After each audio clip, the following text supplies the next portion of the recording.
The stars above the dusty moon looked cold and still. A small scout ship, named Tracer, had fallen from the sky like a wounded bird. Smoke rose from its broken wings, and sparks danced around the wreckage. The crash had torn deep lines across the surface, leaving sharp metal scattered across the sand. Inside the wreck, a man stirred. Dale opened his eyes slowly. His head hurt, and his suit was torn at the side. He sat up, coughing from the smoke, and looked around. The ship was silent. All systems were dead. The emergency lights blinked faintly, but that was all. He pressed the comm switch. "Base? Anyone? This is Dale. Ship down. System crash. Location unknown. I'm alive. But barely." No answer came. Dale stood and limped outside. The wind was low but sharp, blowing fine red dust across the ground. The landscape was empty. No trees, no plants, no signs of life. Just hills of stone and sharp cliffs in the distance. The air was thin, but his suit's filter still worked. He had trained for crashes. He knew what to do. Check supplies, find shelter, wait for rescue. But something in his gut told him this place was different. He had landed somewhere old, somewhere forgotten. After fixing the small oxygen tank on his back, he scanned the land using his hand tracker. It showed a faint signal just beyond the hills.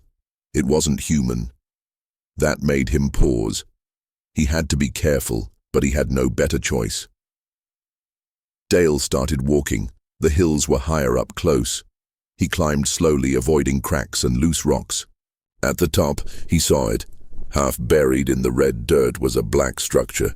It looked like a tower lying on its side, broken and ancient.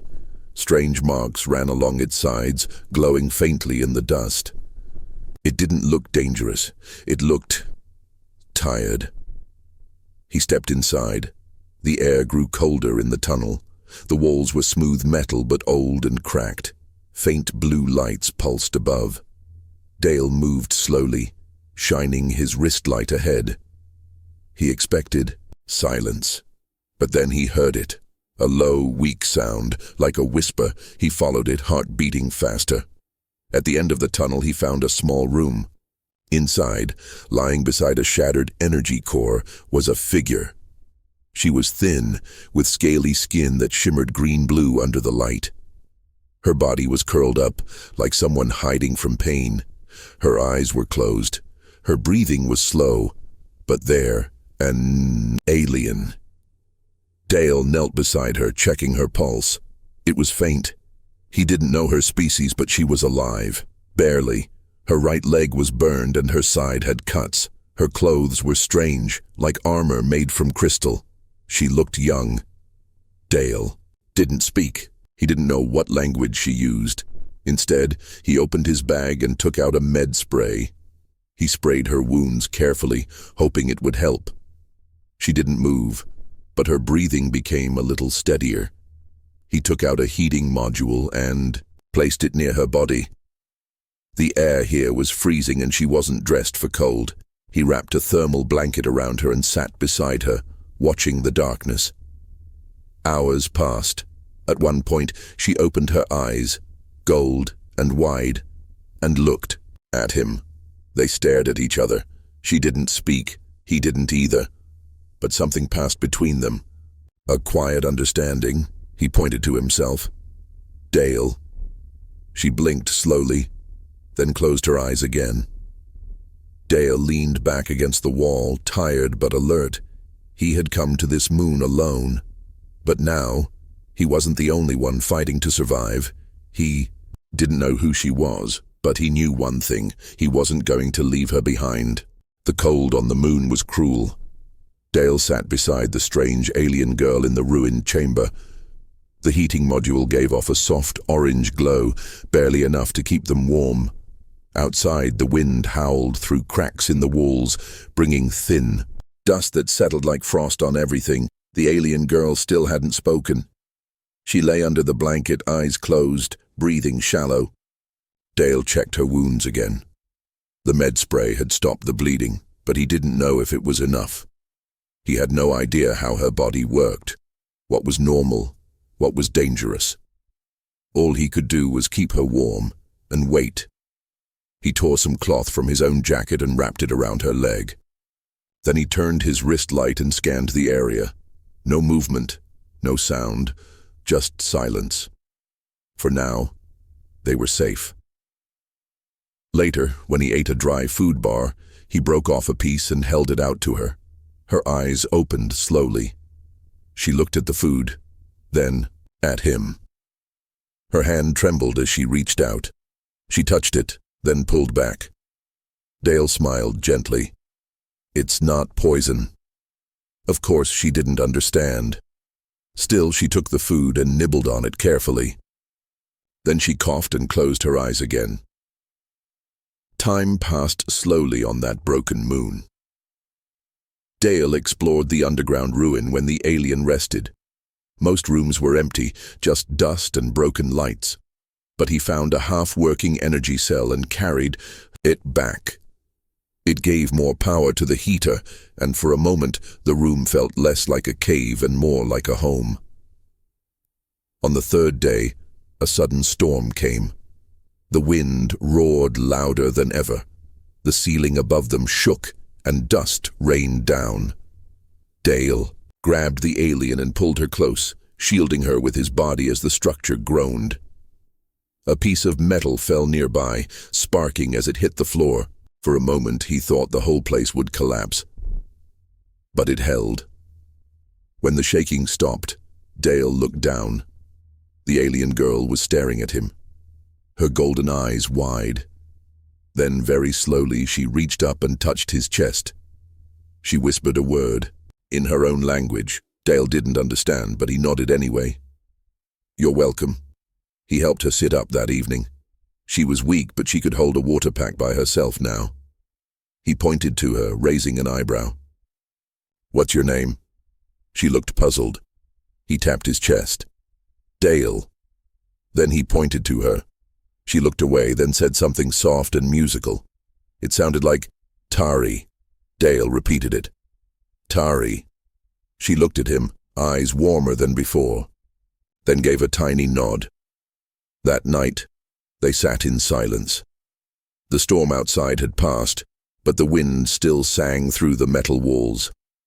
Dale adjusted the heater and checked the sky tracker. It still showed no response to his signal. Rescue might take days or not come at all. He looked at Tari. She was sleeping again, this time curled up under the blanket like a child. She had no one here. No ship, no team, just him. Dale leaned back, rubbing his tired eyes. He didn't know why she had been here. Was she hiding? Was she left behind? He had so many questions, but right now, they didn't matter. What mattered was keeping her alive. He looked up at the ceiling. Stars were out there. Somewhere someone had to be listening. He pressed the comm button once more. "This is Dale. Crash site on Moon Sector 4. I have one injured non-human life form. Repeat, injured, but peaceful. We need help. Please respond." No answer, just silence. Dale sighed. He wasn't giving up. Not on her, not now. 2 more days passed. Dale stood outside the ruined structure, staring at the empty sky. His boots pressed deep into the dust, and the wind carried the same quiet song it always did. There was still no answer to his rescue signal. His comm device blinked weakly, power running low. Back inside the chamber, Tari rested on the floor near the heater. Her skin looked better now, less pale. She still didn't speak much, but she could sit up without help. Sometimes she watched Dale silently as he worked, her golden eyes full of quiet thoughts. Dale walked back in, carrying a broken panel he had found. "I think I can fix the signal booster," he said, even though he knew she wouldn't understand. Still, she tilted her head, as if listening. He sat down and opened the panel, tools in hand. He had always been good with machines, even in training. But this wasn't a normal repair. The parts were old, the connections strange. He worked slowly, carefully cleaning each wire. Tari crawled closer and watched. She pointed to one piece and made a sharp sound. Dale looked at her, then at the part. "This," she nodded. He smiled. "All right, we'll do it your way." Together, they worked. Dale connected wires, and Tari pointed to lights when they blinked. Her hands were shaky but steady enough to help. It was strange. Two people from different worlds fixing one small machine under a broken sky. After 3 hours, the signal booster lit up. A soft green glow filled the chamber. Dale stood up. "It's working." He pressed the comm. "This is Dale, scout pilot, emergency signal boosted, requesting rescue, coordinates attached." Then he sat down, tired but smiling. Tari looked at him, then made a low sound, almost like a laugh. It was the first time Dale had heard her do that. Later that night, while Dale rested, a strange sound echoed from deeper in the ruins, a clicking noise, sharp, repeating. He sat up quickly. Tari was already awake, her eyes wide. She made a gesture, 2 fingers across her neck, then pointed at the door. Danger. Dale grabbed his light and held up a metal pipe as a weapon. He moved slowly toward the sound. The walls were darker here, colder. The clicking grew louder. Then, he saw it. A scavenger drone. It rolled along the floor on 6 legs, its camera eye blinking red. It was built to collect tech, sometimes metal, sometimes energy cells, but it didn't care if something was alive. If it saw value, it took it. Dale stepped back. The drone turned toward him. He threw a broken pipe to the side. The drone followed the sound, clicking loudly as it chased the echo. Dale ran back to Tari. "We have to move." She nodded and tried to stand. Her leg still hurt, but she leaned on him for support. They moved deeper into the ruins, hiding behind a thick wall. The drone passed by, clicking and scanning, but didn't see them. For now, they were safe again. Dale exhaled. That was too close. Tari looked up at him and spoke one word in her language. He didn't know what it meant, but her tone was calm, like she trusted him. Back in their chamber, Dale packed their things. If more drones came, the place wouldn't be safe anymore. But before they could leave, the comm beeped. A voice came through. "This is Rescue Team Zeta 4. Signal received. Hang in there. We're coming." Dale laughed out loud. Tari looked at him confused. He pointed to the comm and gave her a thumbs up. "They found us." For the first time, she smiled. Small, tired smile, but real. And Dale knew in that moment that he had done the right thing. The sky above the moon changed for the first time in days. A soft humming sound came from far above. Dale looked up and saw lights breaking through the clouds. A rescue ship, shaped like a silver arrow, lowered slowly toward the ground. Dust rose around it as it landed near the broken ruins. "They made it," Dale whispered. Beside him, Tari stood quietly, still leaning on a broken staff for balance. Her eyes followed the ship, unsure. Her body was stronger now, but her trust, in this moment, was still fragile. Dale turned to her. "It's all right. They're here to help." She didn't answer, but she didn't move away either. The ship's door opened, and 3 figures in white suits stepped out. They moved carefully, scanning the area with their devices. One of them raised a hand. Human life form located. "Are you the scout, Dale?" Dale stepped forward. "Yes, that's me." The team nodded. "We received your signal. You've been out here longer than expected. Are you injured?" "I'm fine, but she..." Dale looked at Tari and stepped aside. "She's not human, but she's not a threat. I found her in the ruins. She was hurt and alone." The team's leader, a tall woman with short black hair under her helmet, frowned. "Non-human contact is restricted. We're not allowed to bring alien life aboard without clearance. She would have died without help. Dale said firmly. I couldn't leave her. The leader looked at Tari, then at Dale. You understand? What this means? If we bring her, we'll be questioned. If we don't, she stays here. Tari stood still, golden eyes watching quietly. She didn't beg. She didn't speak. She simply waited. Dale took a breath. Then I'll stay too. The team was silent. After a long moment, the leader spoke again. We'll scan her. If she shows no danger, we'll take her on board. But this is unofficial, understood? Dale nodded quickly. Thank you. They scanned Tari with a handheld tool. The screen showed life signs, energy levels, and injury data. Nothing seemed harmful. After a short time, the leader gave a quiet nod. All right. We'll take both of you. But once we return, she can't stay. Dale turned to Tari. You're safe now. He helped her toward the ship. The metal floor felt strange under their feet, clean, polished, alive. After days of silence, the humming of engines sounded like music. Tari sat quietly in the medical room while the crew treated her, burns, and gave her clean water. Dale stayed nearby the whole time. Hours later, the ship took off. The moon slowly vanished from view, becoming a small red dot behind them. But Dale knew this wasn't the end. In the station orbiting a nearby planet, the ship docked. Rules were clear. Alien beings could not enter human space without permission. Tari had to leave. Dale stood with her near the docking bay of a small cargo ship. He had arranged a quiet transfer. The ship's pilot owed him a favor and agreed to drop Tari on an unlisted moon where she could survive and hide. Dale handed her a small bag, food, water, and a heating device. Tari looked at him with soft eyes. She touched his hand gently. He smiled.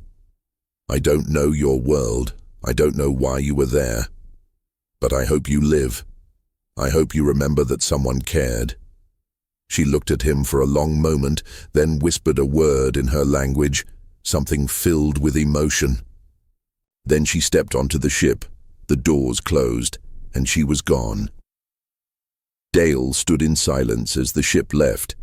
He didn't know if he'd ever see her again, but somewhere in the stars, he hoped she'd remember the man who stayed by her side, even when the rules said not to. Weeks passed. Dale was back on the main space station, floating in orbit around a large gas planet. It was busy, full of noise, people, and flashing lights. But even with all the movement, Dale felt empty. He couldn't stop thinking about Tari every day. He walked past the same docking bays and the same windows showing distant stars. The memory of the broken moon, the cold wind, and Tari's golden eyes stayed with him like a shadow. He had saved her life. But now, she was gone. Most officers praised him for surviving the crash. Some called him a fool for helping an alien. Others said nothing. Official reports listed Tari as an unidentified life form briefly encountered, status unknown. Dale hated those words. One morning as he sipped weak station coffee, a small delivery drone landed beside him. It carried a metal cube marked with an old symbol, one Dale had seen before. The same markings that had glowed on the walls of the ruins where he had found Tari. He picked it up carefully. There was no note, no sender. Just the cube. He took it to his quarters and placed it on the table. The moment he touched the top, it glowed softly. A blue light rose from it, forming a simple shape, Tari's face, made from light and color. Her image looked calm, her eyes full of something between sorrow and thanks. Then a message played. The voice was gentle, smooth, and full of feeling. It spoke in English, but with a soft echo. Dale, I remember now. You were the one who saved me long ago.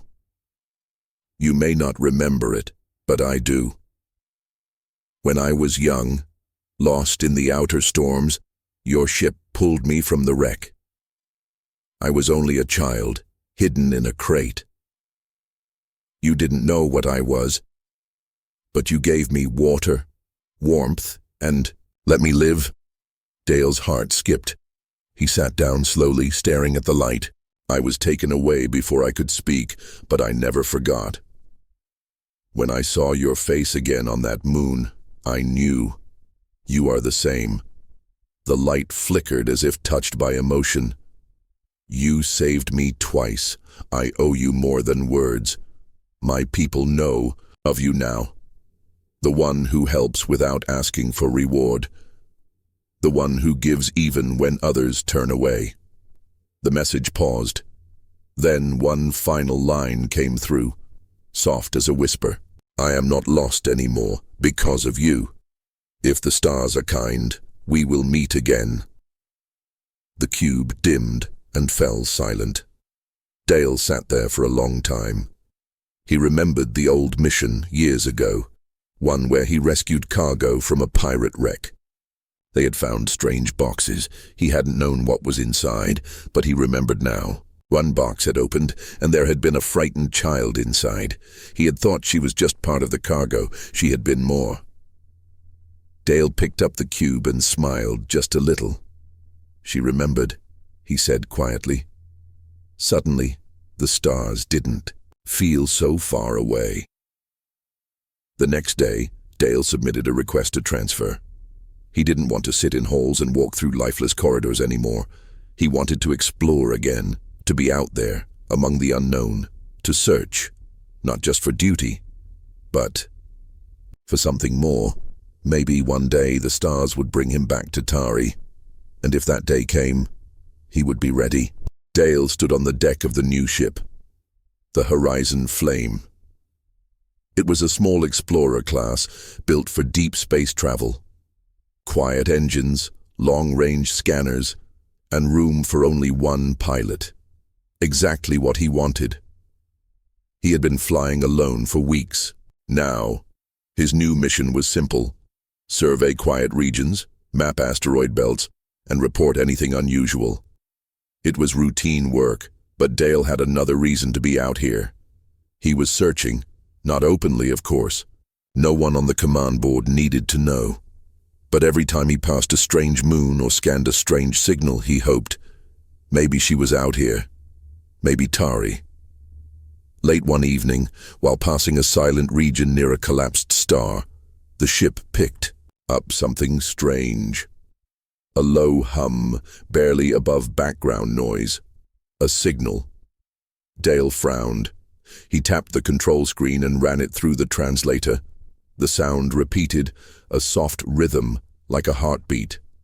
Then a tone. Then silence. Dale sat back. It wasn't natural, and it wasn't human. He checked the signal source. A small moon, not listed on most maps. No signs of power, no buildings. Just a quiet rock, floating in the dark. But the signal kept coming. He thought of the cube, the message, the glowing light of Tari's face. Without waiting, Dale turned the ship and changed course. The Horizon Flame moved fast and smooth. Within hours, the moon was in view. Its surface was cold and covered in thin fog. No lights, no structures. But the signal was stronger now. Dale landed gently and stepped out in a suit. The ground was soft beneath his boots. He walked toward the signal source, following the scanner's arrow. Step by step, the sound grew louder in his helmet. He reached a small hill and stopped. There was a shape in the ground. Not a building, not a machine, a symbol. Etched into the rock. It was the same symbol from the ruins on the broken moon. He knelt beside it and placed his hand on the mark. The ground trembled. Not a quake, but something opening. A circle of light appeared beneath him. A silent platform, rising from the ground. Dale stepped back, hand on his tool belt, alert, but calm. From the fog, a figure appeared. Soft footsteps. A tall shape. Then a familiar glow. Tari. Her skin shone faintly under the moonlight, her golden eyes calm. She wore a thin cloak made of threads that shimmered like glass. She stepped forward slowly, her gaze locked on his. Dale didn't move. He didn't speak. He just waited. Tari stopped a few steps away. "I knew you would come," she said, her voice now in clear, slow English. It still held a gentle tone like the wind between trees. "You remembered me," Dale said quietly. "Yes," she nodded, "and I wanted you to find me. I left the signal for you." He looked around. "What is this place?" "A meeting ground, hidden by my people. Only those we trust may step here." Dale took a breath. "Why me?" Tari looked at him, and her voice softened even more. "Because years ago, you gave me life when no one else would. You saw me not as a danger, but as someone who needed help." She reached into her cloak and held out something, a small sphere, simple, but glowing with soft blue light. "A gift," she said, "for the next time you're lost." Dale took it slowly. The moment he touched it, warmth passed through his fingers. Not heat, something else, like peace. He met her eyes. "Will I see you again?" Tari gave a quiet smile. "The stars are always turning. You'll know where to look." Then, without a sound, she stepped back. The light faded around her. The fog returned, and she was gone. But Dale didn't feel alone. He held the sphere tightly and turned back toward his ship. Somewhere out there, the stars whispered in quiet voices, and Dale was listening. The horizon flame glided silently through the dark between stars. Dale sat in the pilot's seat, holding the small, glowing sphere Tari had given him. It no longer shone with light, but it felt warm in his hand. Alive, somehow. He kept it near, the main control panel where he could always see it. Days passed. He visited quiet planets, scanned empty rocks, and sent routine reports back to command. But his thoughts often drifted. He couldn't stop wondering. What was Tari really? Why had she trusted him with the sphere? And what did she mean by, "You'll know where to look"? One day, while flying through a narrow asteroid path, the ship's sensors began to beep. Unidentified structure detected. The screen blinked. Dale leaned forward. It wasn't a ship. It wasn't a base. It was a tower built on a floating rock, standing tall in space without atmosphere. Not human-made. He slowed the ship and approached carefully. The tower pulsed with a dim white glow, as if alive. Then, something strange happened. The sphere beside him began to glow again, faint but steady. Dale stared at it. "Is this what you wanted me to find?" He took the ship in closer. The tower didn't move. It didn't show weapons or signs of danger. But there was an opening near the top, like a door. Dale put on his spacesuit, locked the ship in place, and drifted toward it. Inside, the tower was quiet and smooth. The walls were curved like bone, not metal. Symbols pulsed along the edges. Symbols he had seen before, on the ruined moon and on Tari's cube. He followed the glowing lights deeper inside. Then he reached a room, round, wide, and filled with soft blue light. In the center was a chair shaped like a flower. On the floor, a small box. Dale picked it up. It was another message cube. He touched the top. The light opened. Tari's voice filled the room. "If you are hearing this, you followed the path. That means you are ready." Dale listened, heart steady. "My people are watchers. We do not show ourselves often. We do not fight. But we remember. We remember kindness. We remember those who give, not take." The voice paused, gentle like wind. "There is danger coming, Dale. A silence is spreading, something old, lost, and cold.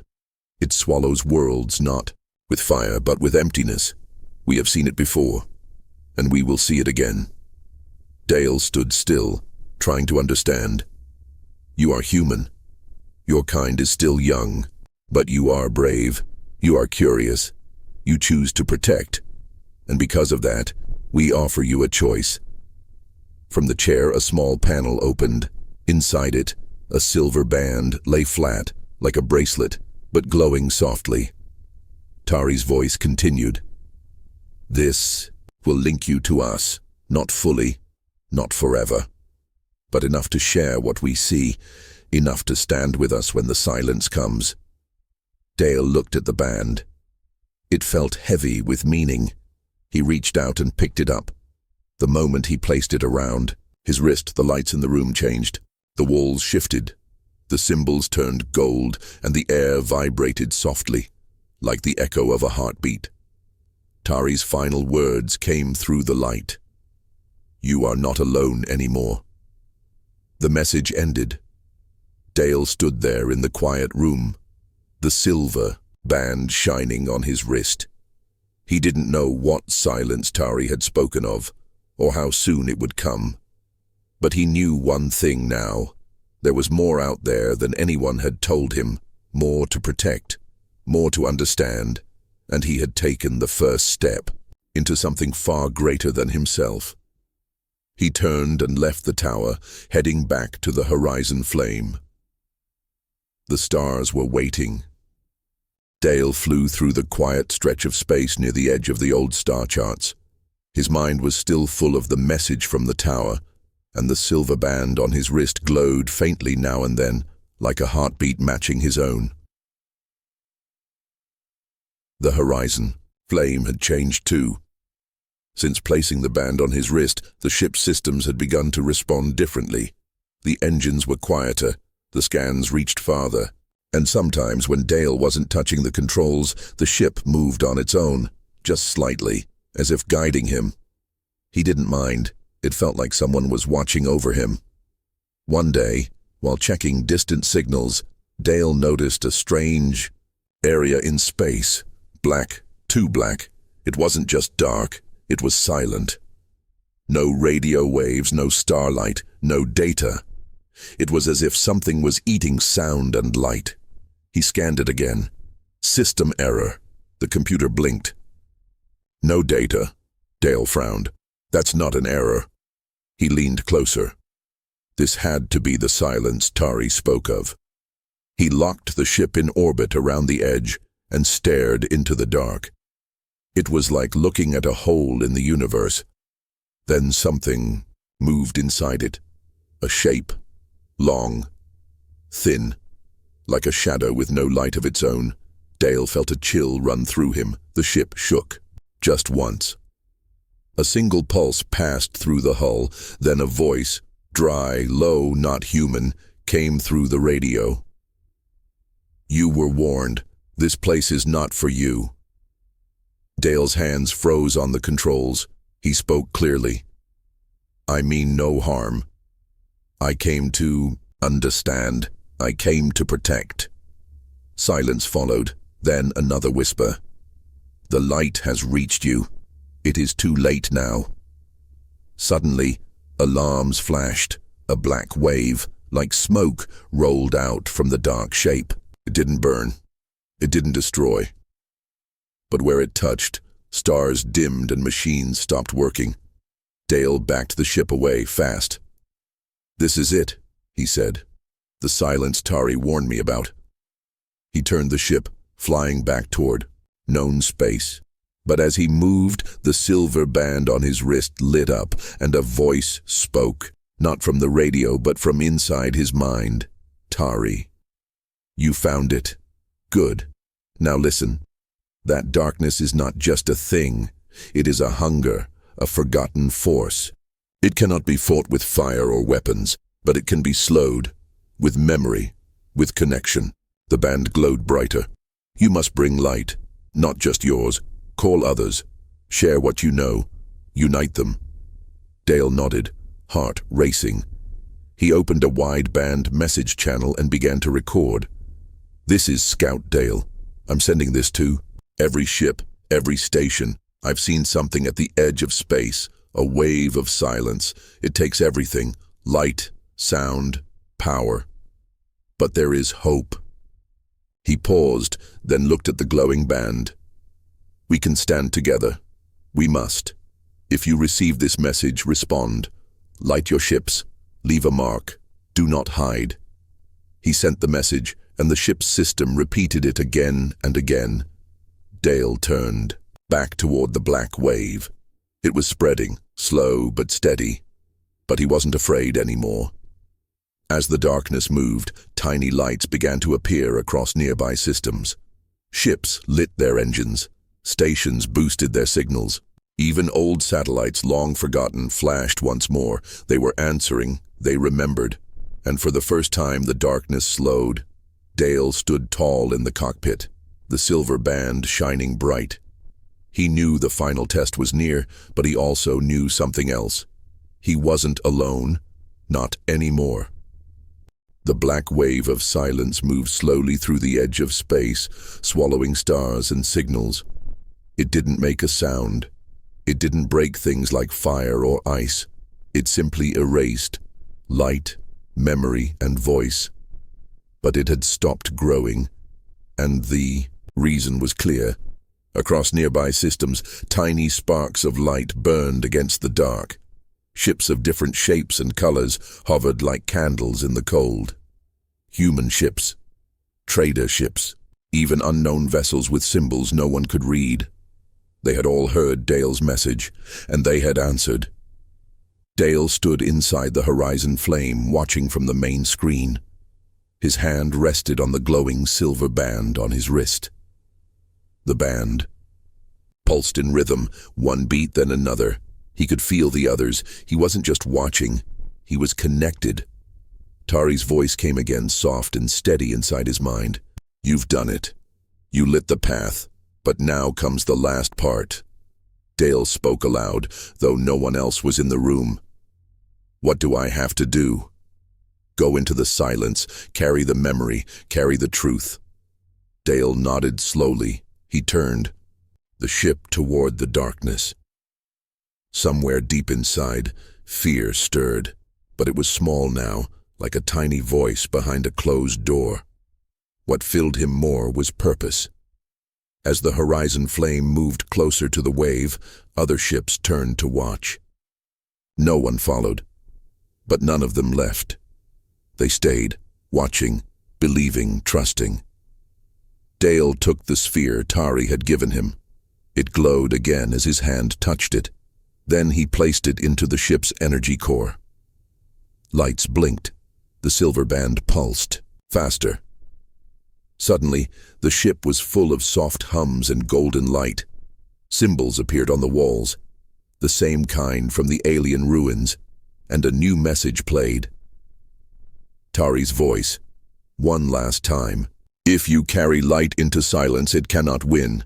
Even the oldest dark must yield to even the smallest memory. Go. We are with you." Dale took a deep breath. Then he entered the silence. The black wave passed over the ship like water. The stars disappeared. The radar went still. The screen turned black. But inside the ship, the light held strong. The silver band now shone like a small sun. The symbols around him pulsed faster. The ship moved on its own, forward, deeper, toward the heart of the dark. And then, everything stopped. Time, sound, movement. Only Dale remained, floating in the center of the void. Then came a voice, different from all others. Cold, deep, old. "You do not belong here. Why do you carry light where there should be none?" Dale closed his eyes. He remembered Tari's eyes, the warmth in her voice, the tower, the messages, the ships behind him, still shining. He opened his eyes and answered. "Because someone must. You cannot stop me," the voice said. Dale looked at the sphere glowing beside him. Maybe not alone, but I'm not alone anymore. He pressed his hand to the ship's core. Light exploded outward, not fire, but memory, sounds, images, voices, laughing, crying, saving, sharing. All the moments humans had lived, loved, and remembered. The wave of silence trembled. It cracked, and then it broke. The stars blinked back into view. The ship shook, then floated still. Dale gasped and opened his eyes. The darkness was gone. The silence had ended. The horizon flame drifted quietly, and a soft voice returned to the air. "Tari, you did it. The silence is gone. The stars remember." Dale smiled, tired but proud. He turned the ship around. Outside, hundreds of ships flashed lights in a pattern, a signal of thanks, of unity. Dale knew the journey was not over, but something had changed. He had become more than a pilot. He was now a keeper of light, a guardian of memory. As he flew back through the stars, one thought stayed with him. Even in the coldest dark, a single spark could save everything, and that spark was human.